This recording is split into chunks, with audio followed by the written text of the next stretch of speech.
nos hable. Papito, gracias, gracias, gracias, porque tú eres fiel, porque tú estás vivo, porque tú haces milagros y maravillas, porque estás presente en nuestras vidas, porque hablas hoy como hablaste ayer y hablarás mañana. Papi, hoy te rogamos que nuestro corazón esté abierto a lo que tú tienes que decirnos, porque solo tú tienes palabras de vida, porque solo tú eres aquel que dirige el mundo y el planeta por su voluntad. Gracias. Amén. Me encanta pensar cómo Dios a lo largo de la historia se ha revelado de tantas maneras a tantas personas, como Él ha hablado de una y otra forma a la humanidad en mil formas, y se ha manifestado en diferentes circunstancias, en diferentes momentos, y ha direccionado el camino de todos aquellos que lo buscan. Y una forma preciosa en que nosotros vemos que Dios se manifestó al pueblo judío, lo encontramos en el Antiguo Testamento. Ahí lo vemos hablándole a este pueblo de una forma y de otra. Lo vemos haciendo milagros, haciendo señales, mandándoles un profeta y otro, mandándoles mil formas de mensajes y de comunicación unos con otros. Gracias, hermosa. Pero de alguna manera, ¿verdad? Al correr de los años, los judíos se habían como desviado del camino. Toda esa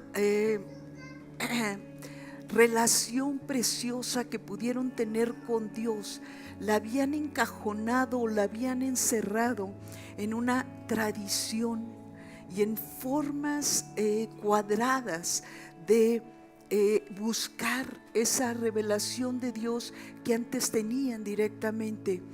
Y yo no sé si por miedo a perder la dirección de Dios empezaron a encajonar las ideas o los mandatos que Dios les había dado, hasta que sacaron a Dios de la jugada y se quedaron solamente con el esquema.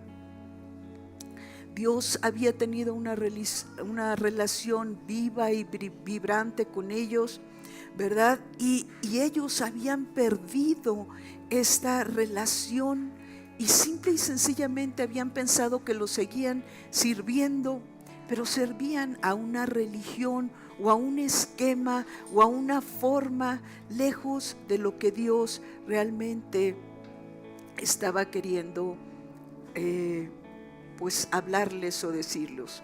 Y aquí estamos en esto que hemos estado estudiando sobre el libro de los Hechos, ¿verdad? 50 años después de la muerte y resurrección de Jesús, estamos aquí y vemos cómo estos esquemas religiosos de los judíos están siendo la base en la que ellos están caminando. No necesariamente están buscando de Dios, sino están buscando cumplir su religión, sus esquemas y sus formas. Y quizá no habían experimentado la relación con Él estas nuevas generaciones y simplemente habían creído en aquellas formas que habían sido enseñadas del pasado. Y yo quisiera hoy que pensáramos un poco. ¿Me das la que sigue, mi amor?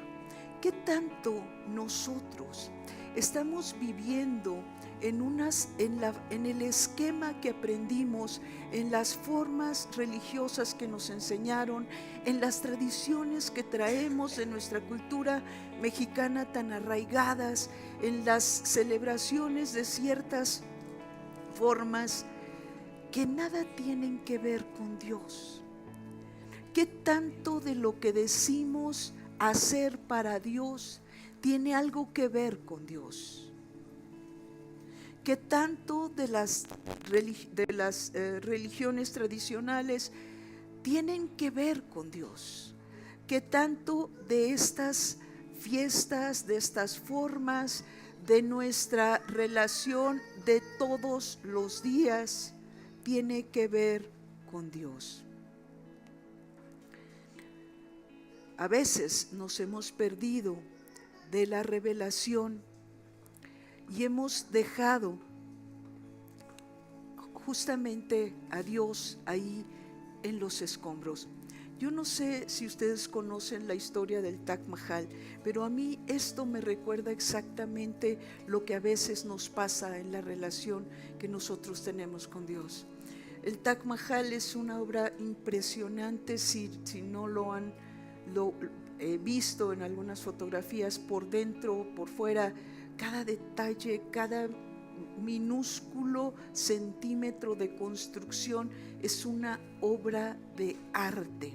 Y este fue construido porque la esposa de este monarca murió y él estaba tan enamorado de ella y la amaba con tanta pasión que dijo: necesito hacer la tumba o el monumento más glorioso para recordarla. Y no pararon en gastos.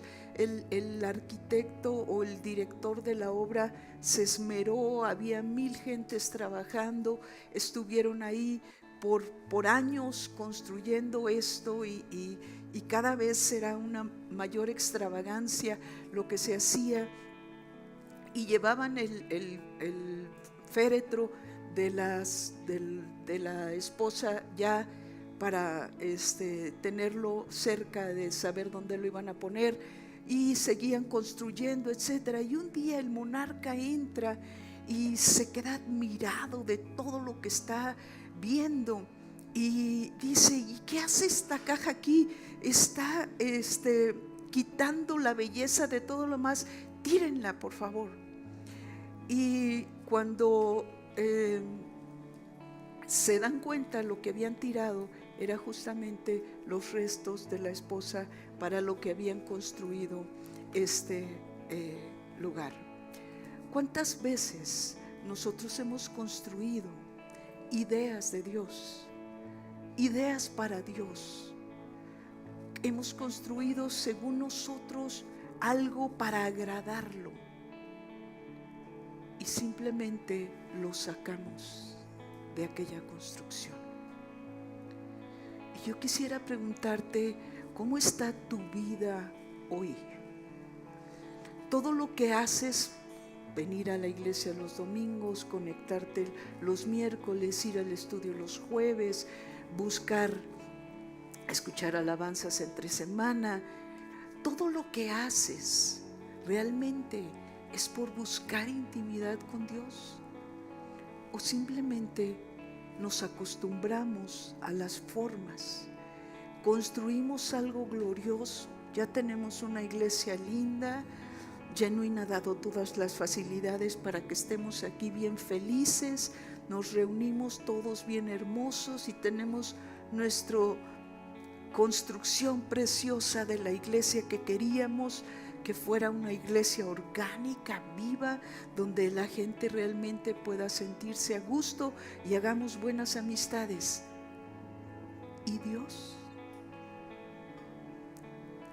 ¿Dónde dejamos a Dios?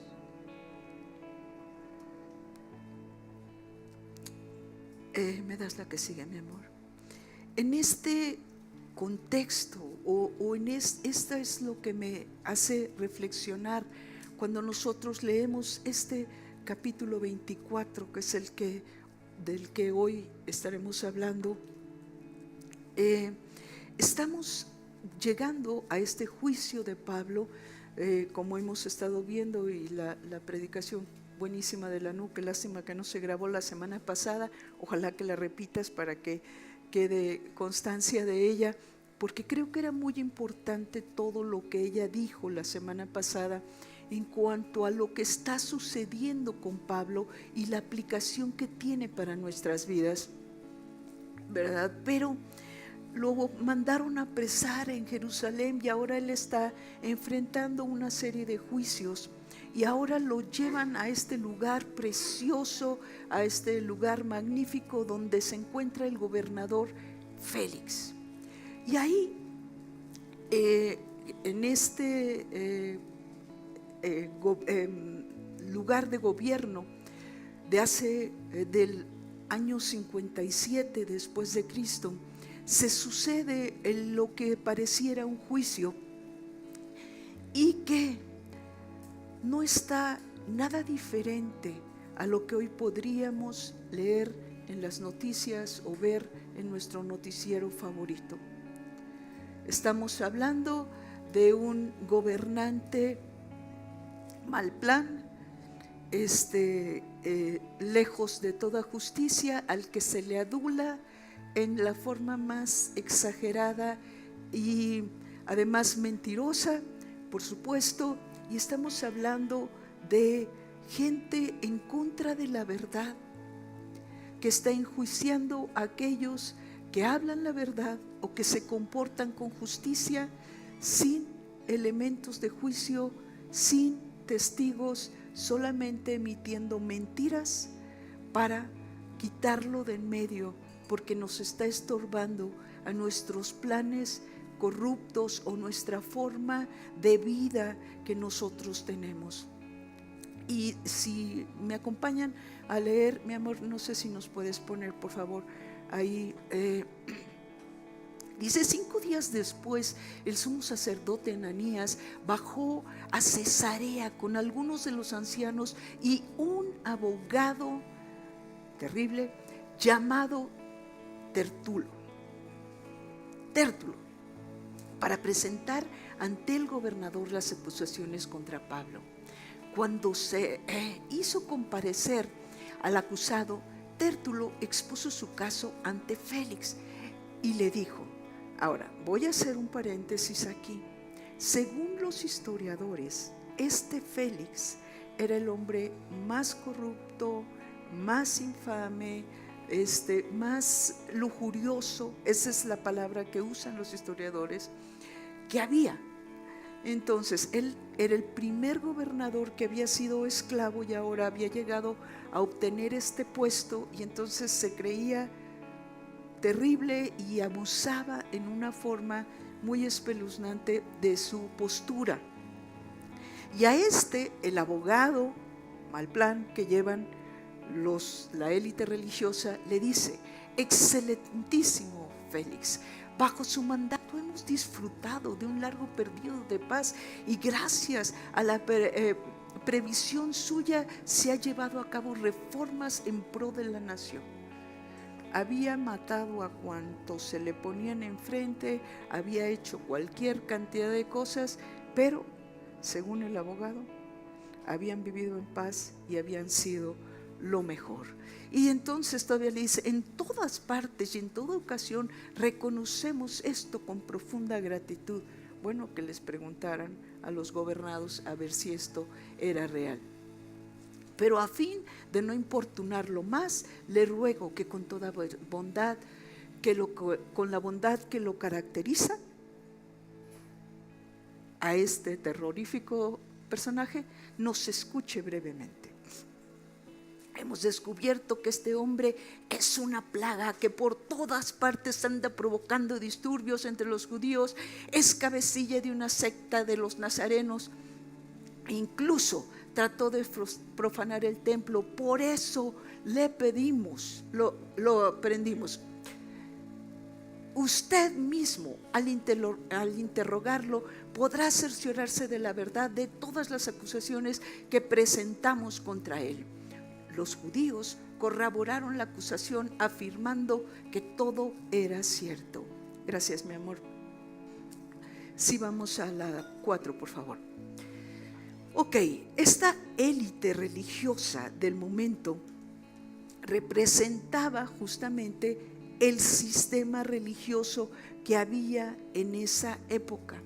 Cualquier cosa parecida a la realidad hoy de las religiones es mera coincidencia. Sí, obviamente ellos tenían toda la influencia y todo el poder para tener sus tradiciones como funcionaban, y odiaban a Pablo porque Pablo predicaba cosas en contra de lo que ellos estaban enseñando. Y entonces Pablo predicaba en especial dos cosas que a ellos los tenían bien molestos. Una de ellas era la resurrección y el hecho de que Jesús era el Mesías que habían estado esperando y que había resucitado. Ellos no podían aceptar esto, pero lo que más los indignaba de lo que Pablo predicaba es que Pablo decía que aún no siendo judíos, si tú te acercabas a Dios, podías recibir su gracia y todas las bendiciones que les había prometido a los judíos. Y esto no lo podían soportar. Muchas veces hoy también nosotros preferimos los sistemas conocidos antes de encontrarnos con la novedad de lo que Dios nos está hablando. Nos encajonamos en aquello que escuchamos o aprendimos en la infancia o con las situaciones que se nos dijeron en la iglesia tal, en la tradición tal, y no estamos abiertos a ver qué es lo que Dios está revelándonos hoy. Otra cosa, me das la que sigue, amor, gracias. Otra cosa que a los religiosos les molestaba muchísimo es que obviamente esto les hacía perder un poderío económico. ¿Por qué? Porque mucha gente estaba creyendo en Jesús, estaba creyendo en el mensaje de salvación que Él había traído, estaban encontrándose por primera vez con Dios verdaderamente, y esto obviamente les robaba adeptos a los religiosos judíos, y entonces pues perdían tanto gente, y eso es pérdida de control, pérdida de dominio sobre la población y pérdida de las ofrendas, por supuesto. Así es que ellos tenían que ver cómo no hacer o lograr que el evangelio o la predicación de Cristo avanzara. Y lo único que estaban intentando obviamente es acusarlo con cualquier cantidad de cosas falsas, porque no dijeron nada que fuera verdadero, sin testigos, porque no llevaron testigos de las cosas que le estaban atestiguando. Y obviamente ellos querían quedar bien ante el gobernador para tener su favor y hacerlo quedar mal a él, para que toda la iglesia cristiana y todo lo que esto representaba fuera desprestigiado. ¿Me das la que sigue, amor? Estos enemigos acérrimos, ¿verdad? Estaban basándose en todo lo que ellos habían aprendido y lo que ellos habían escuchado antes. Todas sus tradiciones que a lo mejor en su momento fueron buenas, todas las cosas hermosas que Dios les dijo y que ellos aprendieron. El único problema fue que se aprendieron la letra y sacaron el espíritu, que aprendieron las cosas y las encajonaron en mandatos que Dios no les había dado. 613 según Maimónides, por ahí, mandatos que ellos tenían y Dios ni siquiera se los había dado, o se los había dado para un momento específico o dentro de un contexto, etcétera. Pero ellos ahora tomaban esto como ley y querían encajonar a todas las personas en este mismo esquema. Y yo te pregunto, ¿será que Dios nos ama a todos por igual? ¿Será que todos cabemos en el mismo esquema? ¿Será que las cosas que a nosotros nos caen mal de otras formas de adorar a Dios no le molesten? ¿Será que estamos en contra del mismo pueblo de Dios al que nosotros decimos representar? Jesús decía, ustedes oyeron que les fue dicho, pero saben una cosa, hay una revelación nueva. Yo les digo, yo vine a cumplir la ley, yo vine a hablar de una nueva forma de amar, yo vine a hablar de una nueva forma de ser, de una nueva forma de relacionarse con Dios. Yo vine a traer revelación a ustedes, a sus corazones, a sus mentes. Yo vine a darles vida y vida en abundancia, para que no sigan muertos en sus tradiciones y en sus creencias pasadas. Yo vine a relacionarme con ustedes, vine a caminar con ustedes. Jesús decía, yo soy el camino, yo soy la verdad, yo soy la vida, porque siguen aferrados a esquemas que no vienen de Dios, que no vienen de mí, que ustedes construyeron, pensando que me agradaban, seguramente pensando que agradaban a Dios, pero que nada tienen que ver con Dios. Estamos igual que muchas veces este señor que construyó el Taj Mahal, después de que lo vio y después que se dio cuenta que era la obra más impresionante que había en el momento, llamó al arquitecto. ¿Ustedes saben para qué? Para decirle, nunca más vas a construir otra cosa, porque esto es lo máximo, sáquenle los ojos. Así hacemos nosotros muchas veces, cuando hemos construido ideas, formas, una relación X, una estructura de algo que nos parece tan maravilloso, lejos de dar gracias a Dios, lejos de sentirnos vivos, vibrantes, llenos, apasionados, a veces, en vez de emocionarnos, reaccionamos diciendo, nadie más puede tener algo tan bueno, nadie más va a usar los servicios de este hombre para construir sus palacios, ninguna otra construcción puede quedar tan hermosa como la que yo ya hice. Y Jesús estaba diciendo, ustedes construyeron una bola de cosas según para honrar a Dios, y nada tienen que ver con Dios. Ustedes le han sacado los ojos a sus profetas, a aquellos que Dios envió para guiarlos en el camino.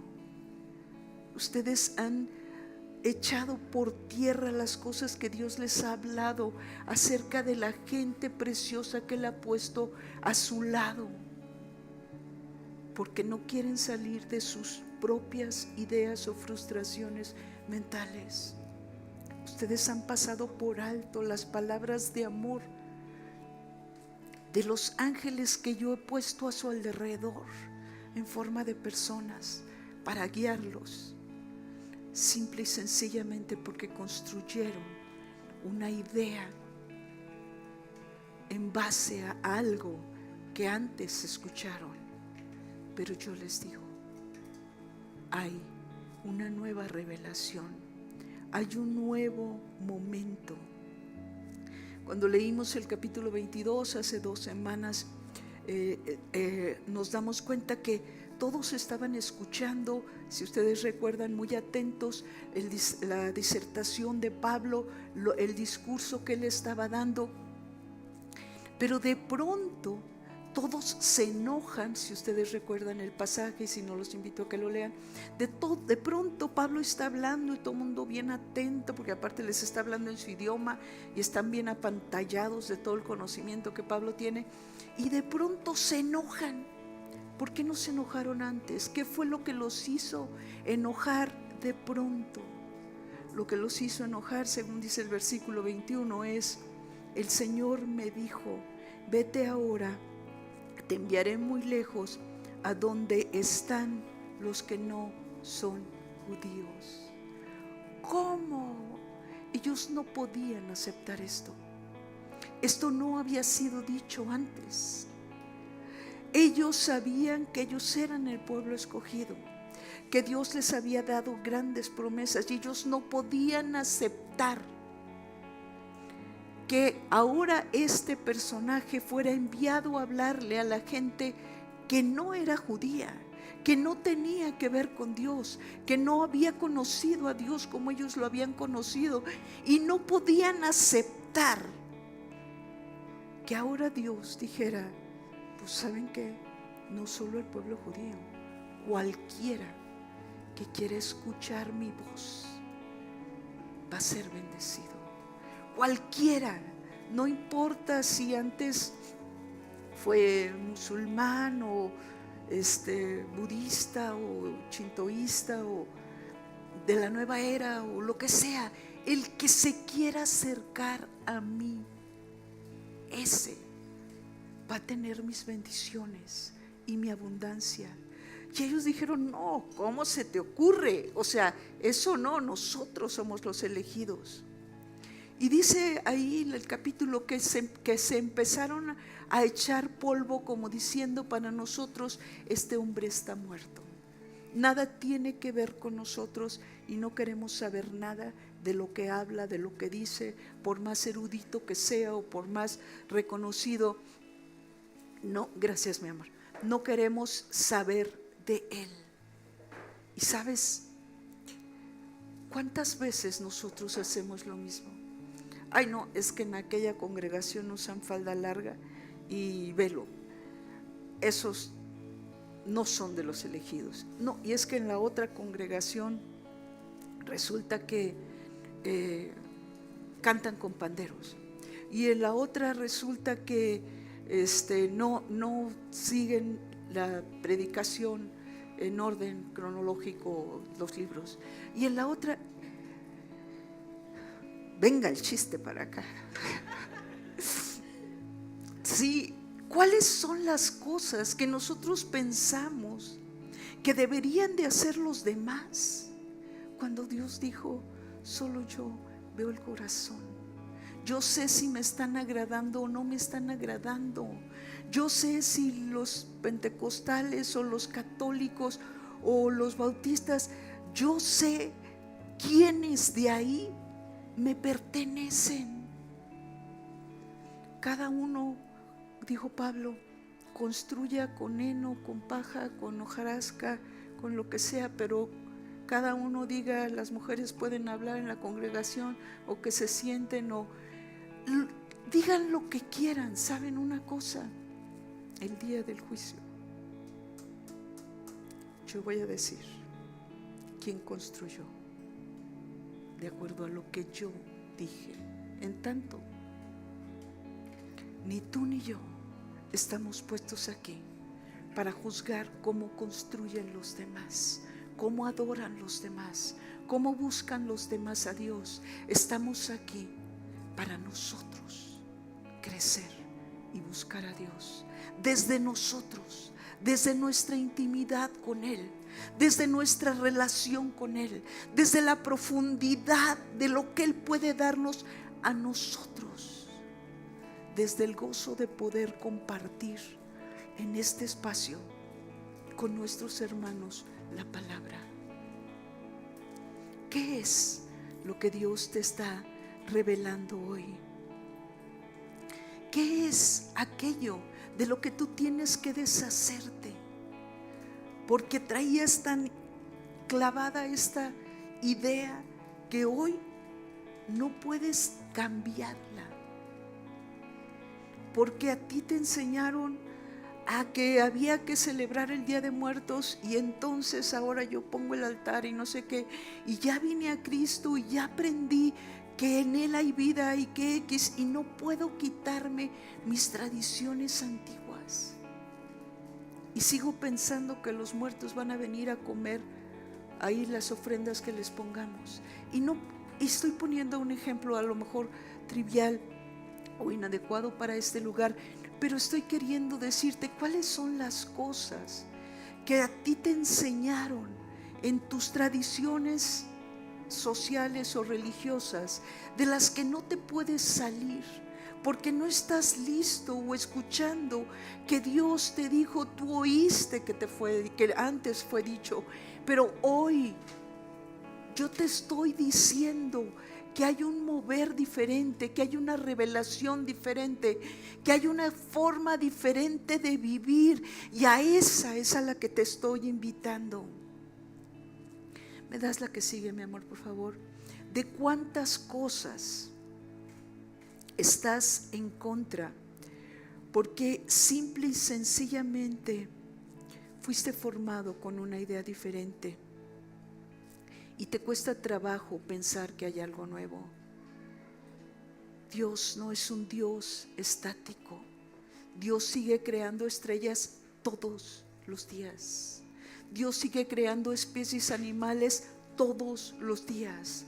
Dios sigue haciendo gente diferente todos los días. Dios sigue haciendo que se muevan las nubes cada instante. No hay un atardecer igual al otro. Dios es un Dios creativo y en movimiento. Y todo lo que hace tiene que ver con el poder creativo de su palabra. ¿Tú crees que Dios no tiene algo nuevo que decirte hoy? ¿Tú crees que Dios no tiene una palabra nueva, fresca, viva para ti hoy? ¿Me das la que sigue, amor? El apóstol Juan empezó diciendo: cambia tu forma de vivir, cambia tu forma de pensar para que cambie tu forma de vivir y puedas comprobar que el amor de Dios. Jesús empezó predicando por las aldeas: cambia tu forma de pensar para que cambie tu forma de vivir y puedas comprobar todo lo que Dios es y todo lo que te ama. Pablo predicó repetidamente: cambia tu forma de pensar y cambia tu forma de vivir para que puedas comprobar el amor de Dios. Y yo vengo a decirte hoy lo mismo: cambia tu forma de pensar, cambia tu forma de pensar para que cambie tu forma de vivir y puedas comprobar el amor de Dios todos los días. ¿Sabes? Un religioso es una persona que a lo mejor se encajonó en algo que Dios dijo, pero que no está disfrutando de una vida nueva, plena y abundante. Me quedé impactada, no podía estar escuchando la escuela dominical porque estaba embelesada viendo la imagen que nos puso Omi de los ríos, las cascadas fluyendo ahí desde los ventanales de la iglesia. Y yo decía: eso, ríos de agua viva, manantiales de agua viva tienen que fluir de aquellos que estamos entendiendo y buscando a Dios. Nuestra vida debiera de ser eso, nuestras iglesias debieran de ser eso, lugares donde corran cascadas, manantiales, cataratas de agua viva, trayendo una revelación, trayendo milagros, trayendo abundancia, trayendo prosperidad, trayendo fruto, trayendo gracia a esta humanidad. Eso es, cambia tu forma de pensar. No te encajones en algo que estuvo en el pasado. Las herramientas que yo usaba cuando teníamos el Ministerio de Mujeres hace 35 años, bueno, el ministerio duró 35 años vivo, pero las herramientas que usábamos hace 35 años no son las que usábamos hace 5. Quizá las clases eran las mismas, las bases eran las mismas, y la forma en que tuvimos el ministerio bendijo a cientos de mujeres. Gracias a Dios por la vida de Lanú, de Ade, de Liz, que estuvieron ahí presentes para echar a andar el ministerio y para apoyar todo lo que Dios hizo en la vida de cientos y cientos de mujeres durante 35 años. Y sabes una cosa, Dios reveló cómo cada detalle, cada tarea, cada meta, cada clase que dábamos y la forma en que lo hacíamos. Y todo ese tiempo fue muy bueno. Fueron herramientas preciosas. Pero sabes, hoy yo no puedo usar las mismas herramientas para dejar las tareas de la misma manera. Yo no puedo usar las mismas herramientas para promover las metas de la misma forma. No puedo pedirles que actuemos igual porque el mundo cambió de 5 años para acá. Ya no digas de 10, de 5. Y yo vuelvo con esto: cambia tu forma de pensar. Fue muy bueno lo que Dios hizo hace 35 años. Fue muy bueno lo que Calvino dijo en 1520. Fue muy buena su revelación. Pero hoy las leyes de Newton están quedando obsoletas en muchas formas. Porque hoy hay aparatos para medir cosas que él no pudo medir. Hoy las cosas que los teólogos de antes decían están comprobándose o dándose cuenta de todos los errores que cometieron, por más buenos que haya sido San Agustín en su momento. Dios bendiga a Lutero porque se atrevió a levantar la voz y decir: basta. Pero yo te pregunto, ¿qué te está diciendo Dios a ti hoy? Las circunstancias que vivimos hoy no son las de Lutero, mucho menos las del Calvino, las de San Agustín o las de los pasados. No son. ¿Qué te está diciendo hoy Dios a ti para alcanzar esta generación en la que te puso? ¿Cuáles son las herramientas que tú necesitas? ¿Cuál es la revelación que tú hoy necesitas? Porque la revelación pasada fue buena para el pasado.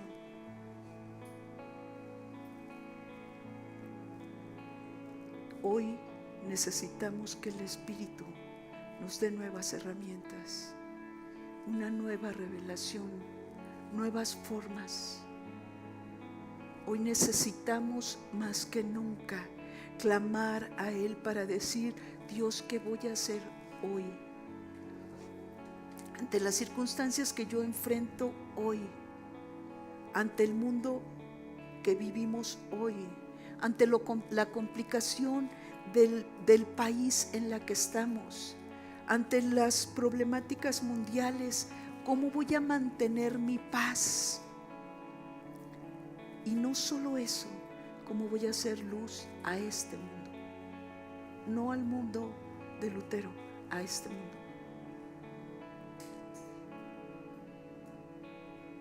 ¿Cuál es la revelación que yo estoy recibiendo hoy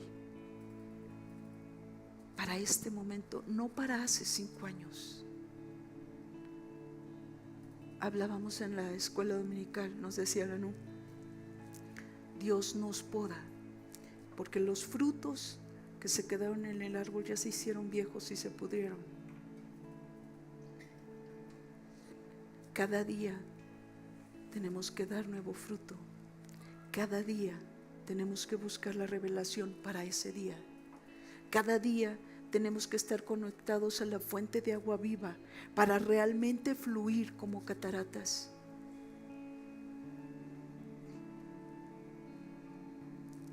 ¿Qué es lo que Dios te está a ti revelando hoy? ¿Me das la que sigue, amor? ¿Qué es lo que Dios te revela cuando tú oras, cuando hables la Biblia? ¿Cuál es lo que Él te está hablando a ti en este momento para lo que tienes que hacer?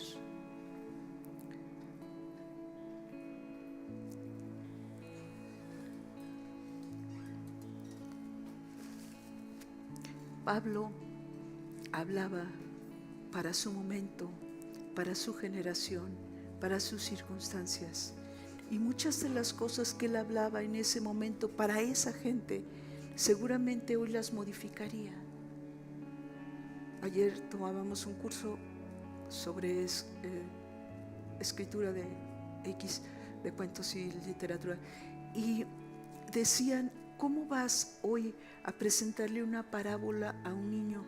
Porque si le dices que siembre, no va a entender qué significa que la semilla y X, no va a entender las cosas. ¿Cómo se lo vas a explicar hoy? ¿Cuáles son los cuentos o las historias, las parábolas que tú vas a contar hoy? Yo no creo que Pablo siguiera predicando con los mismos ejemplos. Indudablemente seguiría predicando la misma base, que es Jesucristo. Pero ¿cuál es la forma al derredor? Cuando Pablo, siendo el más férreo enemigo o el más férreo defensor de las reglas y la estructura de la religión, y habiendo perseguido a los cristianos hasta la muerte, hasta hacerlos blasfemar, hasta torturarlos, de pronto, siendo él el más férreo, me das la que sigue, mi amor, se encuentra con Dios y le dice: ¿quién eres? ¿Sabes? Ni siquiera lo conocía. Ni siquiera podía reconocer quién era Dios. Había construido su Taj Mahal y no sabía quién era Dios. Cuando Dios lo encuentra, le pregunta: ¿quién eres? Nos encontrará Dios, ¿y qué responderemos? ¿Caeremos rendidos en adoración? ¿O también nosotros preguntaremos: ¿quién eres? Y Jesús le dice: soy aquel al que tú persigues, soy aquel al que tú criticas, soy aquel del que tú hablas mal, soy aquel al que tú no perdonas, soy aquel. Porque vas a tener que cambiar tu chip completo. Y siendo el gran erudito en los escritos, se tiene que ir 3 años a desconectarse de todo aquello, y luego se avienta 8 años más preparándose antes de empezar su ministerio. Y a veces tenemos que hacer eso, simple y sencillamente quedarnos a los pies de Jesús y decirle: Dios, sácame todo lo que no me está sirviendo, pódame todas las ideas raras que traigo, quítame las escamas religiosas, quítame los pensamientos filosóficos de moda, quítame las cosas que yo aprendí en el pasado, y hoy, como esos ríos que veíamos al principio, lávame, báñame la mente para que yo pueda cambiar mi forma de pensar y entonces pueda cambiar mi forma de vivir. Porque mientras mi forma de pensar no cambie, mi forma de vivir no va a cambiar.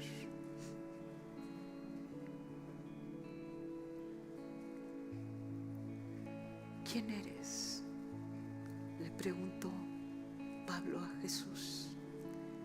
Jesús le dijo: yo soy aquel en contra del cual has estado, aquel del cual has estado en contra. Yo soy aquel al que tú persigues. ¿Qué es? ¿Qué es en donde nosotros no nos hemos dado cuenta que Dios nos está hablando? O que Dios le está hablando a otro y nosotros estamos en contra del otro. O que Dios le está mostrando algo a alguien más y nosotros estamos en contra de eso porque nosotros tenemos una idea ya hecha. Abre tu mente, abre tu pensamiento. Jesús le está diciendo a Pablo: yo soy ese que resucitó y resquebrajó todo tu sistema de creencias. Yo estoy aquí vivo con un mensaje nuevo. Quiero que tú también resucites, que dejes de estar muerto en tus formas de ser y que tu mente resucite conmigo a una idea diferente, a una forma diferente de pensar. Vemos que 24 años después, a lo mejor deberíamos de leer el pasaje, amor, si me llevas a Hechos 24, por favor.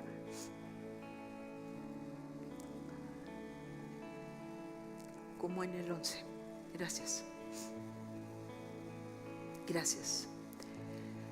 Cuando el gobernador con un gesto le concedió la palabra a Pablo, Pablo respondió: sé desde hace muchos años que usted ha sido juez de esta nación, así que de buena gana presento mi defensa. Usted puede comprobar fácilmente que no hace más de 12 días que subí a Jerusalén para adorarlo. Mis acusadores no me encontraron discutiendo con nadie en el templo, ni promoviendo motines entre la gente en las sinagogas, ni en ninguna otra parte de la ciudad. Tampoco pueden probarle a usted las cosas de las que ahora me acusan. Sin embargo, esto sí confieso, que adoro al Dios de mis antepasados, siguiendo este camino de mis acusadores, al que ellos llaman secta, pues estoy de acuerdo con todo lo que enseña la ley y creo lo que está escrito en los profetas. Tengo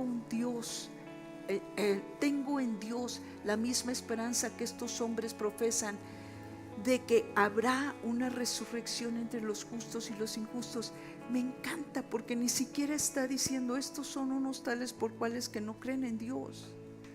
No los está agrediendo, no les está escupiendo, no los está criticando ni diciendo, como estos no creen lo que yo creo, ahora encuentro motes o formas de llamarlos a ellos. No, ni estuvo adulando al gobernador, él solamente le está diciendo: ¿sabe usted, Señor, qué bueno que usted ha sido juez? Porque sabe de qué le estoy hablando en esta ciudad. Pero sabe una cosa, nada de lo que dijeron es cierto. Sin embargo, tengo la misma fe que ellos. Creo en ese Dios del que ellos hablan. Creo en ese Dios de nuestros antepasados. Pudo haber dicho: estos no creen en Dios, son unos tales por cuales son. No. Y yo pregunto, ¿por qué para defender nuestro punto tenemos que agredir a otros? ¿Por qué para defender nuestras ideas tenemos que menospreciar las ideas de otros? ¿Por qué para nosotros poder plantar nuestra defensa tenemos que pisotear a alguien más? Él no lo hizo. Dice: tengo en Dios la misma esperanza que estos hombres profesan, de que habrá una resurrección de los justos y los injustos. En todo esto procuro conservar siempre limpia mi conciencia delante de Dios y de los hombres. Después de alguna ausencia de varios años, volví a Jerusalén para traerle donativos a mi pueblo y presentar ofrendas. En esto estaba habiéndome ya purificando cuando me encontraron en el templo.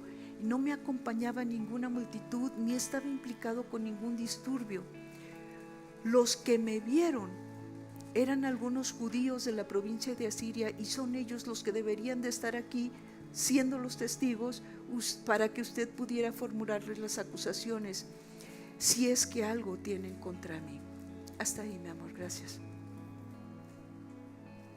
Él está diciendo simple y sencillamente, después de 24 años de haber reconocido a Dios, de haberse encontrado en Él, de haber caminado con Él, de haber sido bañado en su mente para quitarse todas las marañas que traía y de haber buscado a Dios intensamente, Él está hablando 24 años después y dice: confieso. Y dice cosas muy puntuales: confieso que adoro a Dios. ¿Podrías confesarlo? Confieso que soy seguidor del camino de Jesús. Confieso que creo en todo lo que la Biblia enseña. ¿Podrías confesarlo? ¿Puedes confesar tú que crees en todo lo que la Biblia enseña? ¿Conoces la Biblia? ¿La lees? Tengo la esperanza de que Dios resucitará. ¿A quiénes? Tanto a justos como a injustos. ¿Sabes? Dios no va a hacer acepción de personas. Dios va a resucitar a justos y a injustos. Todos tendremos que estar delante de Él para una cosa o para otra. Pero tendremos que estar delante de Él. Dice, trato de mantener una conciencia limpia delante de Dios y de la gente. ¿Podrías decir lo mismo? ¿Podrías decir, yo trato de mantener una conciencia limpia? No dijo, ya lo logré, soy lo máximo. Hey, volteen a verme, yo soy el hombre perfecto. Dijo, trato de mantener una conciencia limpia delante de Dios y de los hombres. Y regresé a Jerusalén con dinero para ayudar a mi pueblo. No para comprarme una casa nueva o para hacer business, para ayudar a mi pueblo. Y dice un poco más adelante en el versículo 21, se me juzga porque creo en la resurrección de los muertos. Si tú estuvieras en algún país donde hay mayor persecución de la que hoy hay en México, ¿cuál sería tu confesión? ¿Tienes una confesión de fe? Si alguien te preguntara, ¿qué es lo que tú confiesas? ¿En qué crees? ¿Podrías decir? Creo. ¿En qué? En el Dios vivo. Confieso que adoro a Dios. Confieso que Él es mi todo. Confieso que no me importa nada fuera de Él. Confieso que lo único que necesito es su presencia. Confieso que creo en la resurrección de aquel que murió para darme vida. Confieso que creo en la salvación que implica sanidad, salud, bendición, restauración. Confieso que Jesucristo es mi Señor y que sigo su camino. Confieso que todo lo que la Biblia dice me edifica, me hace bien, me llena. Confieso que creo, confieso que busco a Dios, confieso que quiero creer más y crecer en su palabra. ¿Qué es lo que tú dirías? ¿Sabes? Los fariseos creían en la resurrección, los saduceos no, como habíamos visto antes. Pero ninguno de ellos, ninguno de estos esquemas religiosos creía en que Jesús había resucitado. Y eso exigía una respuesta. Y como ellos no la tenían, era mejor cortar a Pablo y a todo lo que hablara de eso, del camino, para no perder ellos adeptos. La resurrección, sin duda, es la base de nuestra fe. Primera de Corintios 15:12 implica arrepentimiento. Juan 5, no alcanzo a ver. Ahí están las citas. Qué bueno. Implica arrepentimiento. La resurrección además anula el sistema religioso. ¿Sabes? Dios no está viendo tus formas religiosas, ni si oras hincado, o si ayunas en las mañanas, o si cantas con los brazos levantados, o si estás serio, o si... Dios no está viendo tus formas religiosas, Dios está viendo tu corazón. Y cuando tu corazón estalla, por supuesto que tus brazos se levantan. La resurrección nos lleva a eso, a darnos vida. Allá donde estábamos muertos, allá donde no sentíamos nada, allá donde los esquemas nos habían encuadrado en algo, donde nuestras emociones nos habían metido en esquemas terriblemente obtusos. Ahí es donde vino Jesús a resucitarnos y a darnos vida. La resurrección nos habla de cambia tu manera de pensar para que puedas vivir mi vida. Eso es lo que está diciendo Jesús y eso es lo que está predicando Pablo. La resurrección garantiza un juicio final. Sabes, tú estás muy molesto por los proxenetas o porque la justicia en México o porque la paz en el mundo. Sabes, el día que lleguemos delante de Él, todos vamos a comparecer igual. Los ricos, los pobres, los feos, los guapos, los que andan a la moda, los que son fachudos, todos vamos a estar ahí igualitos. No va a haber palancas, no va a haber méritos suficientes, todos vamos a estar ahí igualitos. Eso nos garantiza la resurrección de Jesús, que Él amó al mundo, a cada uno igual. Nosotros caminamos en ese amor, nosotros respondemos a ese amor, nosotros crecemos en ese amor y entonces hay una bendición especial y Dios nos acoge en forma preciosa y diferente tal vez, pero el día del juicio, a la hora de estar delante de Dios, todos somos iguales, todos somos iguales.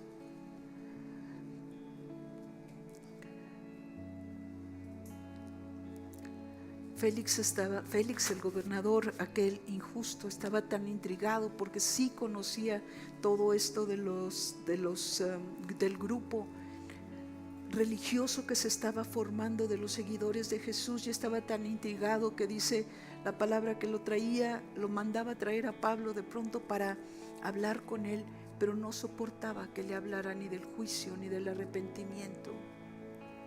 Y sabes una cosa, cuando nosotros llegamos a Jesús, en automático nos arrepentimos. Cuando nosotros llegamos a Jesús, en automático doblamos nuestras rodillas. Ayer escuchábamos el testimonio de una pastora en la noche, precioso testimonio, muy fuerte, y después de ser una persona con una vida bastante disipada, escuchó el mensaje de Jesús y escuchó que Dios la amaba, y dice: no sé cómo en mi soberbia, en mi altivez, en mi forma de ser, yo simple y sencillamente caí de rodillas y no pude dejar de llorar. Cuando Dios te toca, te importa un comino quien esté cerca de ti. Te importa un comino las formas o las estructuras que aprendiste. Cuando realmente tu corazón se apasiona por Él y te encuentras, no importa quién esté a tu lado o lo que digan tus parientes o lo que te vayan a comentar en el Facebook, o sea, no te importa nada, te importa proclamar que Él está vivo y que Él es Rey y que Él hizo una diferencia en ti, que hay manantiales saliendo de ti y cambiándote. ¿Me das la que sigue, mi amor? Pablo dijo: vivo con una conciencia limpia ante Dios y ante las personas. Mi fe está basada no en una religión, sino en una relación viva con el Cristo resucitado. ¿Podrías decir lo mismo? ¿Podrías leerlo y decirlo conmigo? Vivo con una conciencia limpia delante de Dios y delante de las personas. Mi fe está basada no en una religión, sino en una relación viva con el Cristo resucitado. ¿Qué tan viva está nuestra fe hoy? ¿A qué o a quién estamos predicando? ¿Vivo como alguien que cree verdaderamente en la resurrección y en el juicio venidero? Cierra tus ojos, por favor. Y ahí, en tu corazón, dile: Padre, quiero vivir con esa conciencia limpia delante de ti. Quiero vivir con ese corazón puro delante de ti. Hoy quiero que tú vengas y te reveles a mí como te revelaste a la gente en el pasado, porque hoy necesito respuestas nuevas para este nuevo momento histórico en el que yo estoy viviendo, en el que tú me pusiste. Dios, hoy te ruego una revelación nueva. Te ruego, háblame, dame tu paz, y en medio de tu paz, dame esa luz y tu gracia y tu revelación para yo tener estrategias, para tener dirección, para tener claridad de los pasos que tengo que dar. Dios, quiero confesar, yo también, que tengo una conciencia limpia delante de ti, que tengo una conciencia limpia delante de las personas. Hoy quiero confesar que creo en ti, que creo en tu resurrección, que eres tú quien ha venido a darme vida. Y esa vida baña, limpia, restaura mis pensamientos. Hoy, Dios, quiero venir delante de ti y rogarte: no me dejes muerto en mis formas, en mis esquemas. Resucítame en ti, porque solo en ti hay vida, porque solo en ti hay verdad, porque solo en ti puedo encontrar la dirección correcta para el momento en el que tú me pusiste para hacer